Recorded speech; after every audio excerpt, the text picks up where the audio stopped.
सास बनी डंडे वाली भूत। शिखा की नई नई शादी हुई थी। उसका मायका और ससुराल दोनों कानपुर में ही थे, इसलिए उससे मिलने उसके भाई अक्सर आते जाते रहते थे। ये बात शिखा की सास मीना को बिल्कुल पसंद नहीं थी। मम्मी जी, आज राहुल भैया आ रहे हैं। कौन? तेरे चाचा का लड़का? जी मम्मी जी। अरे पर वो तो दिल्ली में रहता है ना। हाँ मम्मी जी, उन्हें कल सुबह दिल्ली के लिए निकलना है, तो वो आज मुझसे मिलते हुए कल सुबह यहीं से निकल जाएंगे। हमने तो धर्मशाला खोल रखी है ना।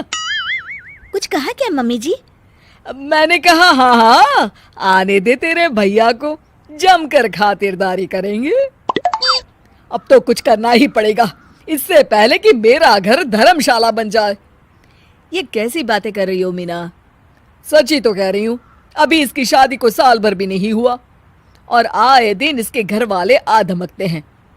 अरे तो क्या हुआ, वो इसी शहर में रहते हैं तो हाल चाल लेने आ जाते हैं। इस बार मैं उनका हाल और चाल दोनों ही बिगाड़ दूंगी। अब बहुत हो गया जी। अरे ये कैसी बातें कर रही हो, हे भगवान, बस आप तो देखते जाइए। शाम को राहुल आता है। नमस्ते आंटी, कैसे हैं आप लोग? हम लोग तो ठीक है, तुम कैसे हो बेटा? मैं भी अच्छा ही हूँ आंटी। बस आज रात के बाद नहीं रहोगे। चलिए भैया, मैं आपको हमारा घर दिखाती हूँ। रात में खाने के टेबल पर शिखा, रोहित कहीं दिखाई नहीं दे रहा। जी भैया, वो ऑफिस के काम से बाहर गए हैं, कल शाम तक आएंगे। अच्छा अच्छा। बेटा, क्या तुम भूत प्रेत में मानते हो?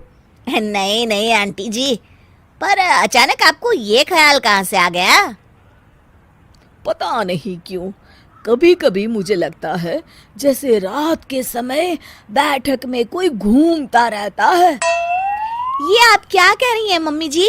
हाँ, तुम लोग घबरा ना जाओ, इसलिए मैंने आज तक इस बारे में कुछ नहीं कहा। ये आपका वहम होगा आंटी जी, ऐसा कुछ नहीं होता। हो सकता है। चलो अब मेरा सोने का टाइम हो गया है तो चलती हूँ मैं।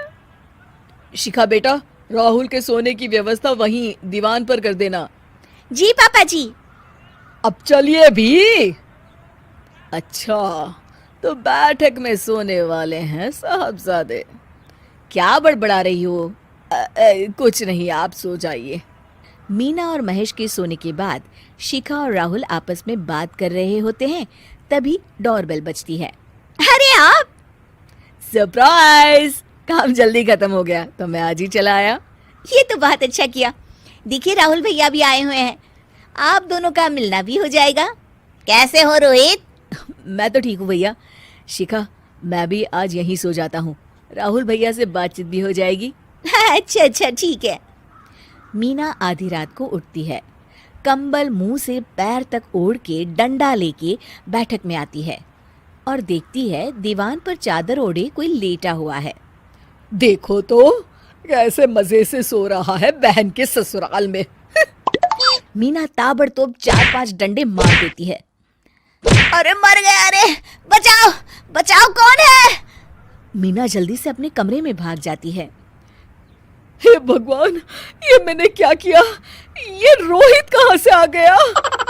लगता है ये नालायक राहुल मेहमानों वाले कमरे में सो गया होगा। आज तो इसकी खैर नहीं। उधर बैठक में, अरे क्या हुआ रोहित? मैं बाथरूम में था, तुम्हारे चिल्लाने की आवाज सुनी। पता है भैया, मैं सो रहा था, अचानक से कोई आकर मुझे डंडे मारने लगा। ये क्या कह रहे हो? लगता है तुम भी आंटी की तरह भूत प्रेत में मानते हो। नहीं नहीं भैया, सच में कोई आया था। मैं तो जा रहा हूँ मेहमानों वाले कमरे में सोने के लिए। इस समय अपने रूम में जाऊंगा तो शिखा की नींद खराब हो जाएगी। ठीक है भाई, जाओ तुम, जहाँ तुम्हारा भूत डंडा लेके ना आ सके। थोड़ी देर बाद मीना कंबल ओढ़ के डंडा लेकर मेहमानों वाले कमरे में पहुंच जाती है। वो बिस्तर पर सोए रोहित को फिर डंडों से मारने लगती है। अरे मर गया, अरे मर गया। तू भूत प्रेत में नहीं मानता ना? ये ले, अब डंडे खा। हैं? ये तो माँ की आवाज है। रोहित कंबल खींच देता है। बेटा तू! अरे ये क्या कर रही हो माँ? मार मार के मेरा भरता बना दिया आपने। माफ कर दे मेरे लाल, मैंने तो तुझे ही मार मार के लाल कर दिया। मैं तो उस राहुल के बच्चे को सबक सिखाना चाहती थी। राहुल भैया को? हाँ बेटा, मुझे लगा अगर उसे डंडे मारूंगी तो शिखा के मायके वाले यहाँ आना छोड़ देंगे। हे भगवान, माँ ये घर शिखा का भी है, उसके घर वाले जब चाहे आ सकते हैं। हाँ बेटा, आज मुझे भगवान का इशारा समझ में आ गया। मैं कितना गलत करने चली थी और अपने ही बेटे को चोट पहुंचा दी।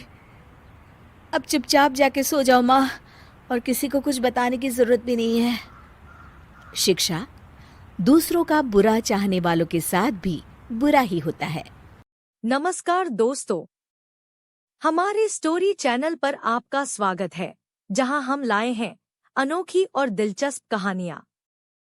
हर कहानी में आपको मिलेगा एक नया अनुभव, चाहे वो रोमांचक फिक्शन हो, रहस्यमय थ्रिलर या प्रेरणादायक किस्से। हमारा मकसद है कि हम आपको ऐसी कहानियों में ले जाएं जो न केवल मनोरंजन करें, बल्कि आपके दिल और दिमाग को भी छू जाए। इस सफर में आपका साथ बहुत महत्वपूर्ण है, इसलिए अगर आपको हमारी कहानियां पसंद आएं, तो कृपया हमारे वीडियो को लाइक, शेयर और चैनल वीएपी कहानियां को सब्सक्राइब करके सपोर्ट करें। हमें आपकी राय का इंतजार है। कमेंट्स में बताएं कि आप किस तरह की कहानियां सुनना चाहते हैं। धन्यवाद, और आइए मिलकर कहानियों के जादू का आनंद लें।